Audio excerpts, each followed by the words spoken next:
If your idea of aliens is little green men, you're in for a surprise. Let's dive into the 9 types of close encounters.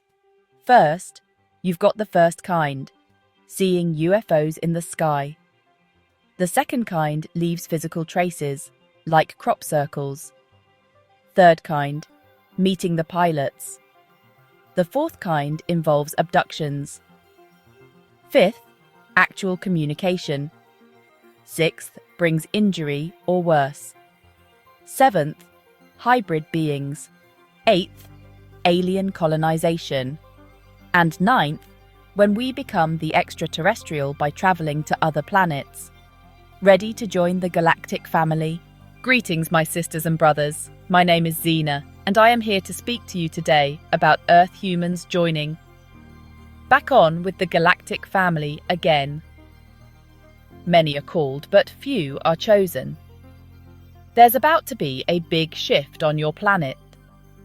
It's time to separate the wheat from chaff.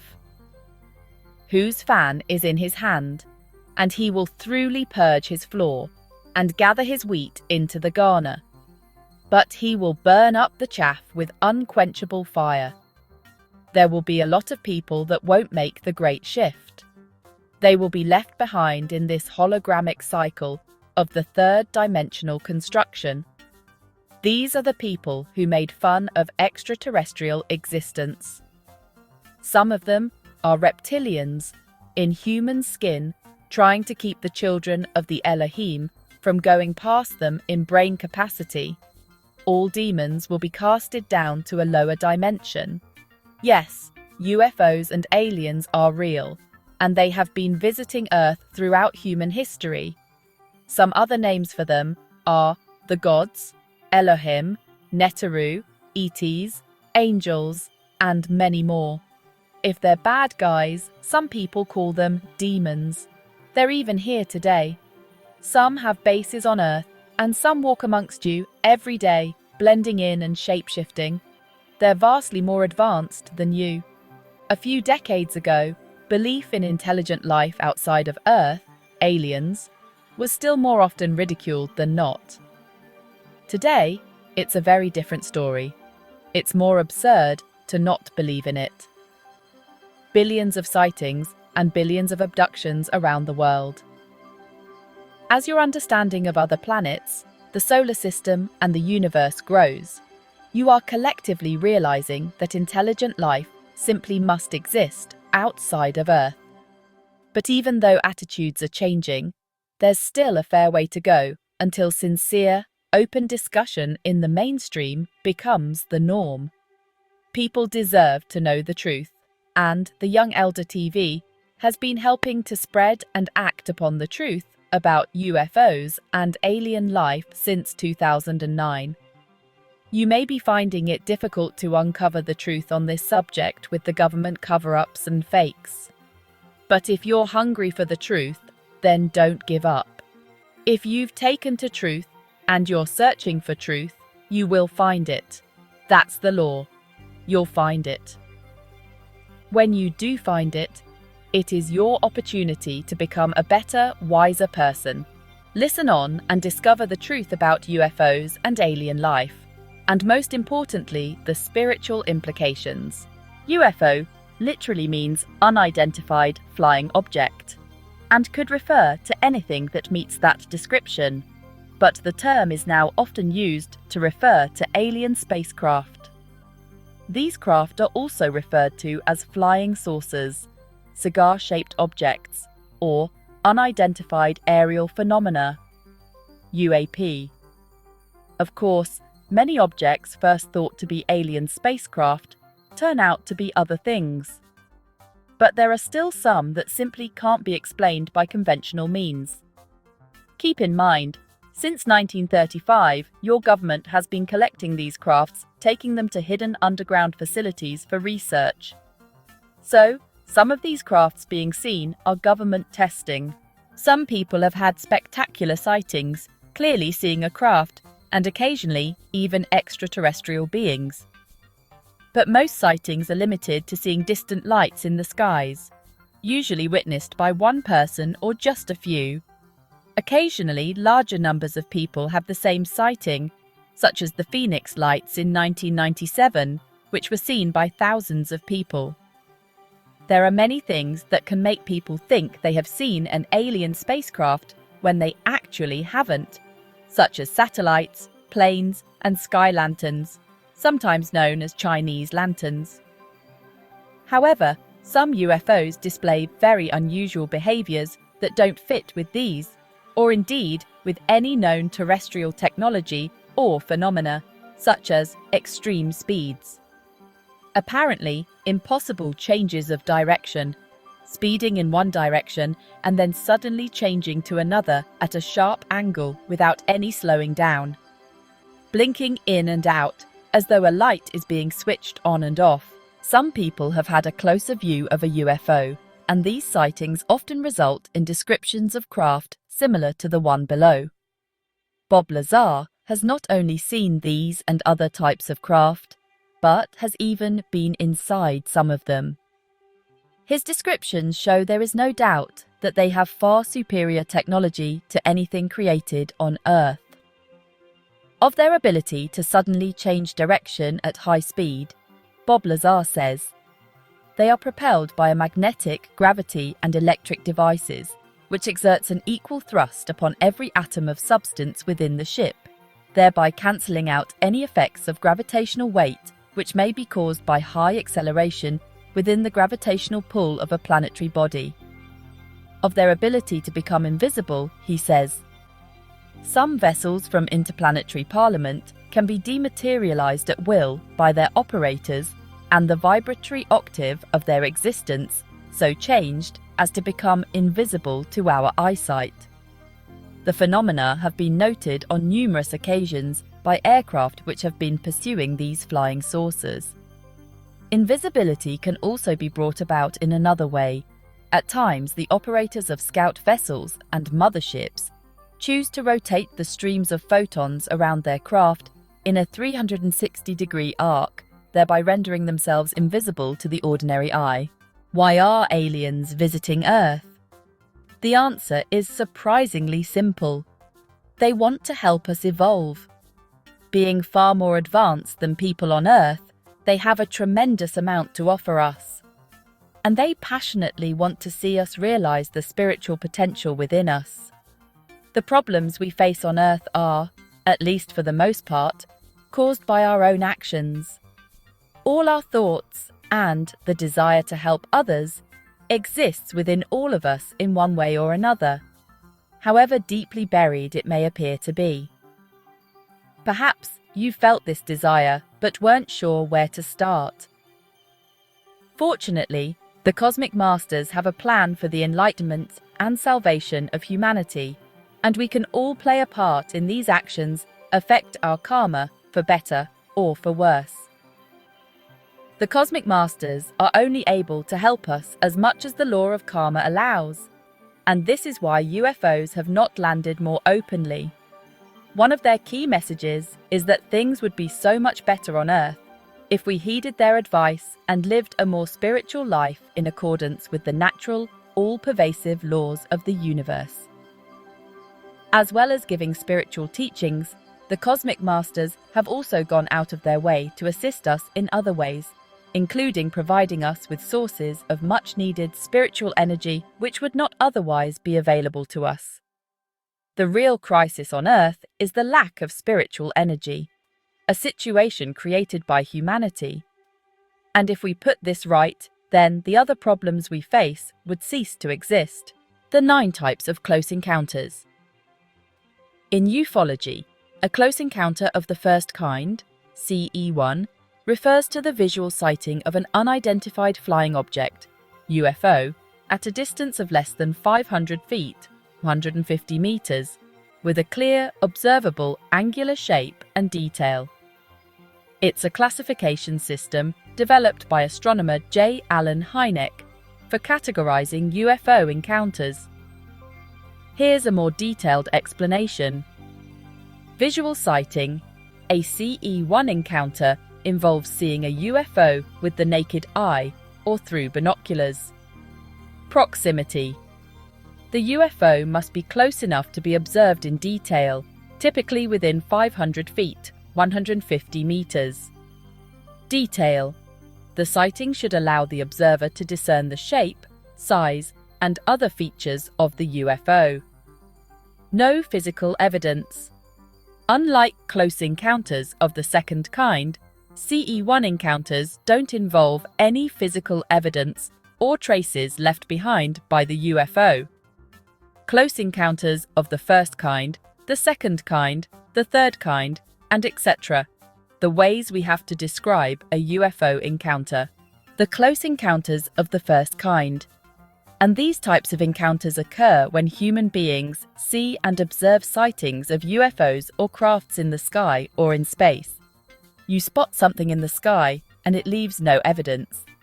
It don't look like the traditional planes are aircraft. It moves in a strange way.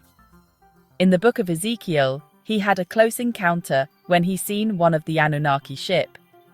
In the Bible, Ezekiel sees a vision of a throne chariot with 4 living creatures and 4 wheels, each associated with the living creatures. These wheels are described as being full of eyes, radiant like beryl, and capable of moving in any direction without turning. The vision is interpreted as a representation of God's omnipresence, omniscience, and divine power. He was describing an Anunnaki spacecraft. Close encounters of the second kind. Sightings or evidence. A UFO has landed on Earth. A UFO event in which a physical effect is alleged. This can be interference in the functioning of a vehicle or electronic device. Animals reacting. A physiological effect such as paralysis or heat and discomfort in the witness, or some physical trace like impressions in the ground, scorched or otherwise affected vegetation, or a chemical trace. Close encounters of the second kind occur when human beings see physical evidence of UFOs or crafts landing on the ground. This evidence could be the actual craft itself, or something the craft may have left behind, like a crop circle. A UFO leaves some physical trace, burns on the ground or broken branches. Close encounters of the third kind. Sightings of occupants or beings in, around the UFO. UFO encounters in which an animated entity is present. These include humanoids, robots, and humans who seem to be occupants or pilots of a UFO. Close encounters of the third kind involve sightings of the occupants and beings within the UFOs or crafts. You make contact with a UFO. You see some alien pilot aboard one or other life form. Visual sightings of an unidentified flying object, seemingly less than 500 feet, 150 meters away, that show an appreciable angular extension and considerable detail. Close encounters of the fourth kind. Abduction. A close encounter of the fourth kind is a UFO event in which a human is abducted by a UFO or its occupants. This type was not included in Hynek's original Close Encounters scale.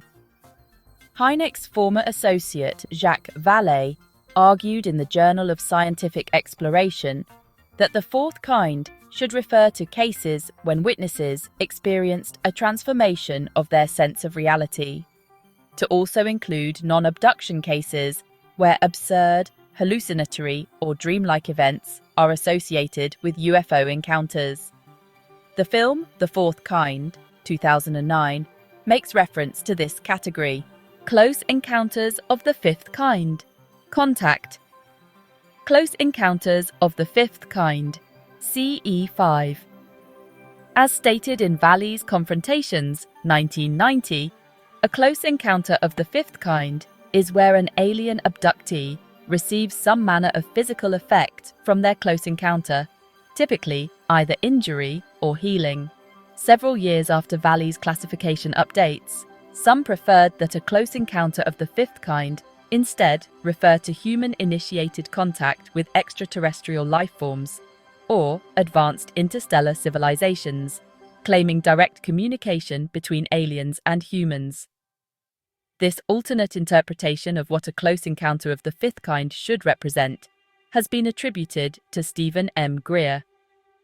While technically not an extension of the Valley scale that measures result-oriented data, this replacement of the originally coined CE5 classification has become popular in marketing human-initiated contact events. In a CE5 event, individuals or groups use specific protocols to establish communication or interaction with extraterrestrial beings.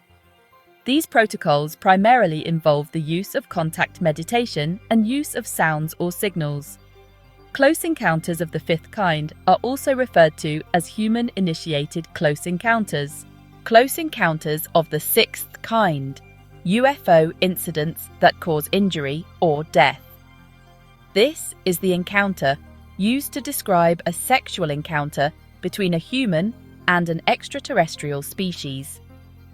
The sixth kind of close encounter occurs when UFOs, or extraterrestrials, bad aliens, or demons, initiate incidents that cause human or animal injury or death to the point of no return to the original physical body.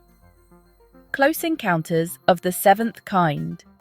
Mating between a human being and extraterrestrial that produces a hybrid, usually called a star child or star seed. The seventh kind of close encounter occurs when extraterrestrials mate with human beings to produce a hybrid being usually called a star child or star seed. Close encounters of the eighth kind. Extraterrestrials colonize, build structures on, or extract resources from Earth. The eighth kind of close encounter occurs when extraterrestrials set up bases and begin to interfere with the native species of a planet. Close encounters of the ninth kind. When the human becomes the extraterrestrial by traveling to other planets. You have the power to astral project yourself to another planet, solar system, galaxy, or dimension by transforming your body into a ship. Your body can be turned into a ship by using the 7 seats or 7 chakras of the body by vibrating on a certain tone. All of the seats of the body line up and begin to vibrate, giving you the ability to turn into energy. It is very easy to ascend and astral project while sleeping, because this is a time when the spiritual body is active and the physical body is inactive. Once you regain this knowledge of astral projection, you will be able to raise the vibrations of the physical body to the spiritual level, and in this state, you will be able to go higher and higher until your etheric body will be able to freely take your physical body with it to do this first. Go outside and sit on the ground in the lotus position with your legs crossed, your back straight, your hands on your knees, and close your eyes. Next, imagine you are a pebble, dropped into a pond, and ripples on the surface of the water are radiating outward from you in circles now. Rather than water, imagine yourself in a sea of ether or ocean of energy all around you. Imagine the ripples of water are now points of light or energy, completely surrounding you from head to toe, constantly changing and interacting with each other at the speed of thought. The colours of the light are constantly changing from red-orange, yellow-green, blue, indigo and violet, constantly radiating, rising and expanding, but yet everything is quiet. Suddenly you begin to chant, making a buzzing sound as if a hum, and all of the lights surrounding you are tuned in. The vibration of the hum reverberates from the outside of you to the inside of you until you feel your whole body vibrate, and then you take off. Contactees are persons who claim to have experienced contact with extraterrestrials. Some claimed ongoing encounters, while others claimed to have had as few as a single encounter. Evidence is anecdotal in all cases. As a cultural phenomenon, contactees achieved their greatest notoriety during the 1950s, but individuals continue to make similar claims in the present day. Some contactees have shared their messages with small groups of believers and followers and many have written books, published magazine and newspaper articles, issued newsletters, or spoken at UFO conventions. The contactee movement has received serious attention from academics and mainstream scholars. Among the earliest was the 1956 study, When Prophecy Fails, by Leon Festinger, Henry Riecon, and Stanley Schachter, which analysed the phenomenon. There have been at least 2 university-level anthologies of scientific papers regarding the various contactee movements. The accounts of contactees generally differ from those who allege alien abduction, in that while contactees frequently describe positive experiences involving humanoid aliens, abductees usually describe their encounters as frightening or disturbing. Contactees became a cultural phenomenon shortly after the modern era of UFO sightings began at the end of the 1940s. The contactees often gave lectures at UFO conventions and wrote books and articles about their alleged experiences. Though the contactee phenomenon peaked during the 1950s, it still exists today. You must receive a vast amount of spiritual teaching from these intelligences in various ways, including by telepathy and also by entering a positive energy field. You allowed them to speak through you. But be careful, because there are bad ones as well. The teachings given in this way are termed cosmic transmissions, of which there are more than 600 tapes in the Galactic Family of Life playlist. They cover a wide range of topics, but there are some core themes running through them, the most prevalent being selfless service to others, and that the Mother Earth is quickening her vibrations onto a higher spiritual frequency.